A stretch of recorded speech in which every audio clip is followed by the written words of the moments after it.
Hello everyone, কেমন আছো তোমরা? আশা করি তোমরা ভালোই আছো। আমিও ভালো আছি। আর আমাদের এখানে শীতটা বেশ পড়েছে। আর এই শীতে না কিছু রান্না করে খেতে ইচ্ছা করে না।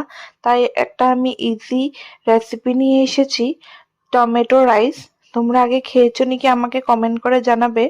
এই টমেটো রাইসটার জন্য আমি আগেই টমেটো একটা চপারে ভালো করে চপ করে নিয়েছিলাম।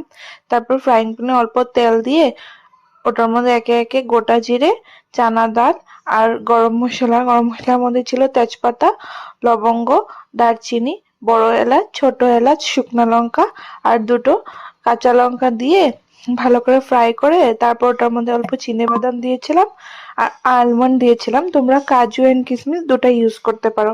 ওগুলো ফ্রাই করে আমি চপ করে রাখা টমেটো গুলো দিয়ে 50% যখন টমেটোটা সিদ্ধ হয়ে আসবে তখন ওটার মধ্যে দিয়েছিলাম লবণ, হলদি গুঁড়ো, জিরে গুঁড়ো আর শুকনো লঙ্কা গুঁড়ো দিয়ে অল্প ফ্রাই করে আমি জল দিয়ে দিয়েছিলাম।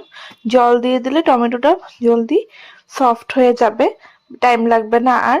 তারপর জলটা দিয়ে বেশিক্ষণ রাখিনি, অল্প কতক্ষণ রেখেই আমি তারপর আগে থেকে কুক করে রাখা রাইসটা দিয়ে দিয়েছিলাম। আমি এখানে জিরা রাইস ইউজ করেছি, তোমরা বাসমতিও ইউজ করতে পারবে। করে তারপরে উপর থেকে আমি একটু গরম মশলা আর ধনে গুঁড়ো দিয়েছিলাম। দিয়ে অল্প ধনেপাতা দিয়ে আমার একটু জল ছিল, জলটা শুকানোর জন্য একটু কতক্ষণ রেখে দিয়েছি।